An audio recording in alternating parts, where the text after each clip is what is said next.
Bienvenue sur Nexus des Savoirs. Comment vaincre la procrastination? Ce qui débloque enfin l'action. Vous savez peut-être déjà pourquoi vous procrastinez. Vous avez compris que ce n'est pas forcément de la paresse, ce n'est pas simplement un manque de discipline, ce n'est même pas toujours un problème d'organisation. Mais alors une question devient beaucoup plus dérangeante. Si vous avez compris le mécanisme, pourquoi est-ce que vous n'arrivez toujours pas à agir? Dans la première vidéo, nous avons renversé un mensonge. Nous avons vu que la procrastination n'était pas de la paresse, qu'elle n'était pas au fond un simple défaut de discipline. Nous avons vu alors autre chose, qu'au moment où vous remettez une tâche à plus tard, vous ne fuyez pas seulement un effort, vous fuyez souvent une émotion. L'anxiété, l'ennui, l'incertitude, la peur d'échouer, la peur d'être déçu par vous-même. Et nous avons vu aussi que cette fuite touchait à quelque chose de plus profond encore, votre rapport au temps, à votre moi futur, à cette tendance étrange que nous avons à vivre comme si demain était toujours disponible. Mais une fois que l'on a compris cela, une question devient inévitable. Très bien, si je ne procrastine pas parce que je suis paresseux, alors qu'est-ce qui débloque enfin le passage à l'action? Parce que c'est cela le vrai problème. Pas seulement comprendre, agir, entrer dans la tâche, franchir ce seuil invisible où tant de projets meurent avant même d'avoir commencé. Et c'est exactement de cela que nous allons parler aujourd'hui. Pas de slogan, pas de brutalité motivante, pas de recettes creuses. Je voudrais vous proposer quelque chose de plus sérieux et surtout de plus utile. Une méthode claire, psychologiquement juste, fondée sur ce que la recherche nous apprend réellement sur la procrastination. Cette méthode tient en une idée centrale. On ne sort pas de la procrastination en se mettant toujours plus de pression. On en sort quand on comprend ce qui rend, psychologiquement, l'entrée dans l'action enfin franchissable. Le problème n'est pas toujours la tâche. Le problème très souvent, c'est le passage vers la tâche.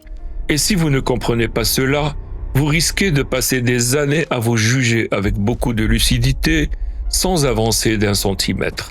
Alors je vais vous proposer une méthode en 5 étapes.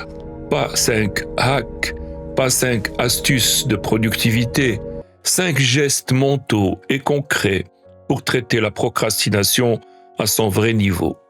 La première étape, c'est d'identifier ce que vous fuyez réellement. Quand vous procrastinez, vous avez tendance à vous parler ainsi. Il faut que je m'y mette, je dois avancer, allez, bouge-toi, je suis encore en train de perdre mon temps. Tout cela est inutilement brutal. Et surtout, cela manque la vraie cible. La bonne question n'est pas « qu'est-ce que je devrais faire ?» La bonne question est « qu'est-ce que cette tâche me fait ressentir ?»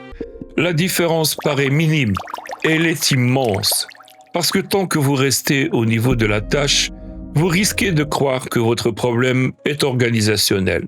Vous allez alors chercher des solutions organisationnelles. Agenda, liste, rappel, méthode, planification. Et tout cela peut aider bien sûr. Mais si le vrai blocage est émotionnel, alors vous traitez la surface, pas la racine.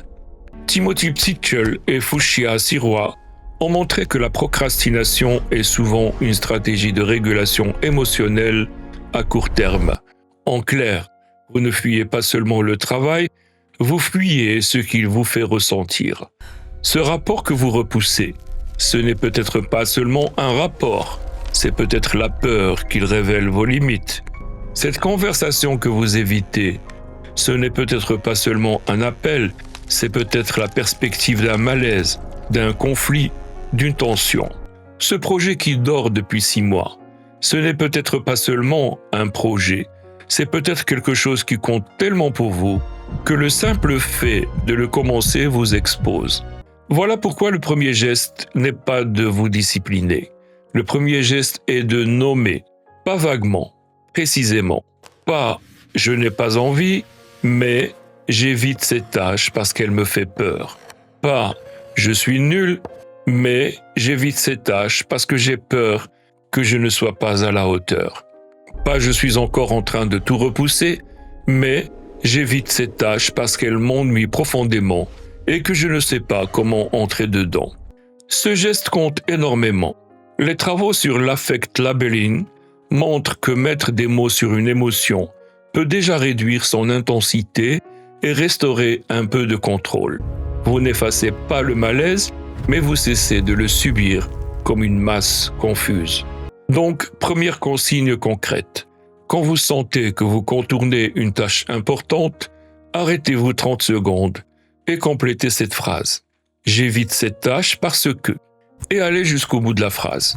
Parce qu'elle m'angoisse, parce qu'elle m'ennuie, parce qu'elle me semble confuse, parce qu'elle menace mon image de moi, parce que je crains de découvrir que je ne sais pas faire.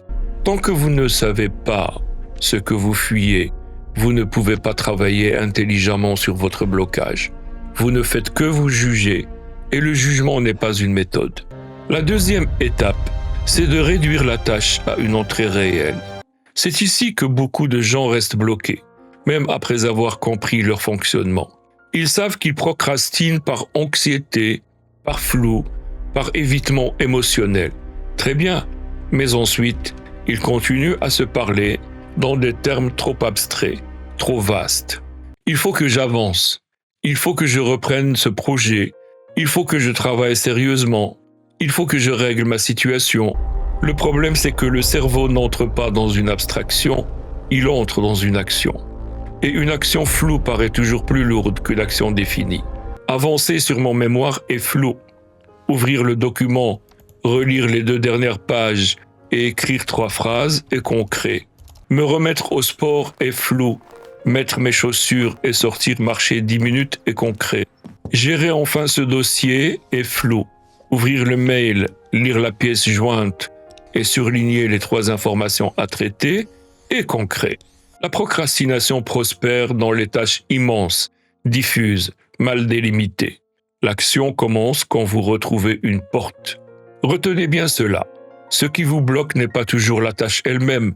C'est souvent le cerveau qui imagine la tâche entière d'un seul bloc, comme une masse compacte, pénible, sans contour. Et devant cette masse, il recule. Deuxième consigne concrète, ne formulez jamais la tâche que vous repoussez en termes globaux. Reformulez-la en premier geste visible. Pas travailler, pas avancer, pas m'y mettre, mais ouvrir, lire, écrire, appeler, corriger, classer, envoyer, réserver. Une question peut vous aider. Quelle est la plus petite action visible qui prouve que j'ai commencé? Pas terminé, commencer. Et ici, il faut être honnête. Commencer n'a pas besoin d'être glorieux. Commencer peut être minuscule, mais commencer doit être réel. La troisième étape, c'est de décider avant le moment critique. C'est un point majeur de la recherche de Peter Gollwitzer sur les intentions d'implémentation. Une intention générale comme « je travaillerai demain » paraît sérieuse, mais elle laisse au cerveau une immense marge de négociation quand demain devient aujourd'hui. Et c'est précisément dans cette négociation que la procrastination s'installe. Vous vous levez avec de bonnes intentions, puis le moment arrive et avec lui, tout un cortège d'arguments apparemment raisonnables. Je vais d'abord vérifier 2 ou 3 choses, je serai plus efficace après le déjeuner, je commence dans 1 heure, je suis trop fatigué pour le faire correctement maintenant. Ce qui était clair la veille devient soudain discutable. C'est pourquoi il faut décider à l'avance sous une forme beaucoup plus précise. Si demain à 9 heures je suis assis à mon bureau, alors j'ouvre le fichier et je corrige l'introduction pendant 15 minutes. Si après le déjeuner, je ressens l'envie de remettre encore à plus tard, alors je travaille 5 minutes, pas plus. Si ce soir à 19 heures, j'ai mon téléphone à la main, alors j'envoie d'abord ce message que j'évite depuis 3 jours. Le si, alors, n'est pas un gadget. C'est une manière de réduire la négociation future. Troisième consigne concrète, prenez la tâche importante que vous repoussez et écrivez une phrase de ce type. Si, moment précis, alors, action précise. Pas demain vaguement, pas plus tard, pas quand vous vous sentirez prêt. un moment réel, une action réelle. Et ne choisissez pas un point d'entrée trop ambitieux. Choisissez un point d'entrée qui a des chances d'exister réellement dans votre vie, avec votre énergie réelle, dans votre journée réelle. La 4e étape, c'est de réduire la friction au lieu de glorifier la volonté.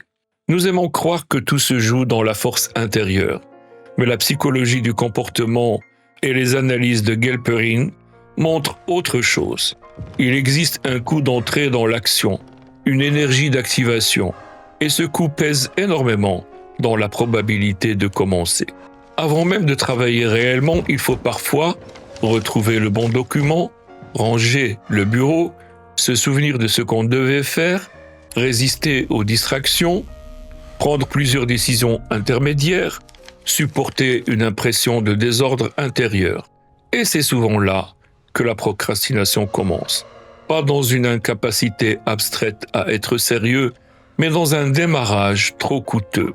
Si votre téléphone est à portée de main, si le fichier est enfui, si vous devez faire 10 manipulations avant de commencer, si votre espace de travail est associé à la dispersion, alors vous augmentez artificiellement le coût d'entrée.